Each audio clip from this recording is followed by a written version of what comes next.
Je tenais à vous remercier. Comme on l'a dit tout à l'heure, la révision des listes électorales, la révision, elle est permanente. Et ce qu'il faut savoir, c'est que chaque année, il y a au moins une révision. Maintenant, tout dépend de la nature de cette révision. La révision peut être une révision exceptionnelle, comme elle peut être une révision ordinaire. La révision exceptionnelle a lieu avant toute élection générale. On organise une révision exceptionnelle. Et la révision exceptionnelle est décidée par décret du président de la République qui fixe la période, les délais, les procédures et le contentieux. Contrairement à la révision ordinaire où c'est le législateur lui-même qui a fixé les délais, les procédures au niveau du code électoral. Les articles L37 et R28 du code électoral sont très clairs là-dessus.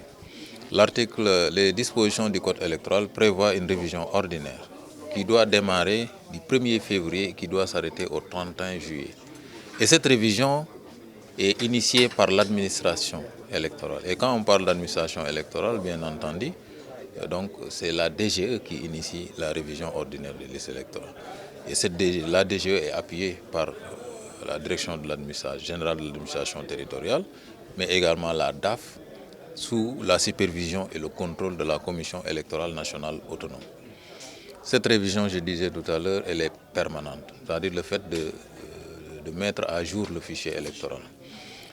Donc, depuis le 1er février 2025, la révision a démarré au niveau des commissions. Des commissions ont été instituées par les autorités administratives, ont commencé à faire leur travail. Et donc, dans chaque commune, au moins au Sénégal, on a une commission. Et au Sénégal, vous savez, il y a 553 communes. Et dans chaque commune, il y a au moins une commission. Cela veut dire quoi? Cela veut dire qu'il peut y avoir d'autres commissions au niveau des communes, c'est-à-dire des commissions supplémentaires. Il peut y avoir aussi des commissions itinérantes, c'est-à-dire des commissions mobiles qui vont aller faire le tour pour enregistrer le maximum de Sénégalais. L'autre, c'est de définir maintenant le travail de ces commissions-là. Quelles sont les opérations qui sont effectuées au niveau de ces commissions-là? Donc, ces commissions effectuent 4 opérations. Il y a ce qu'on appelle l'inscription des personnes, des Sénégalais qui ont 18 ans révolus, ou bien qui auront 18 ans avant la clôture des listes. Ces personnes peuvent aller au niveau des commissions pour s'inscrire. L'autre opération, c'est ce qu'on appelle le changement de circonscription électorale ou d'adresse électorale. C'est-à-dire un citoyen qui votait dans tel lieu mais qui veut aller dans un autre lieu. C'est possible de changer. Et pour cela, il faut un acte de rattachement à la commune.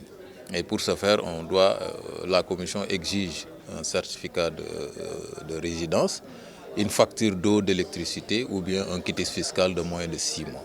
Maintenant, si la personne est domiciliaire au lieu, ou bien que la personne est née au niveau de ce lieu-là, ou bien la personne n'a pas besoin de produire ces documents-là. L'autre élément, c'est ce qu'on appelle le changement de statut. C'est-à-dire une personne qui était militaire et paramilitaire et qui devient un civil.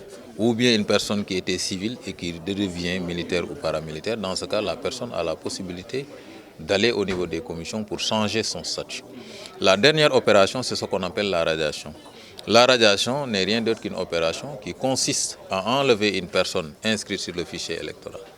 Et cela doit se faire lorsque la personne est décédée ou si la personne a fait l'objet d'une condamnation pénale devenue définitive et dont la condamnation l'empêche de figurer sur les listes électorales ou bien de façon personnelle.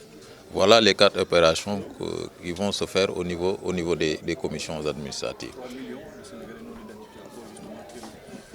Voilà, d'après les chiffres de la DAF, à peu près on a 2 900 000 personnes qui détiennent la carte d'identité biométrique CEDEAO, mais qui n'ont pas d'adresse de données électorales. Cela veut dire que c'est des personnes qui ne figurent pas sur le fichier électoral. Et c'est l'occasion pour ces personnes-là d'aller massivement au niveau des commissions, instituer à cet effet au niveau des communes, de pouvoir donc s'inscrire sur les listes électorales. Il y a plus de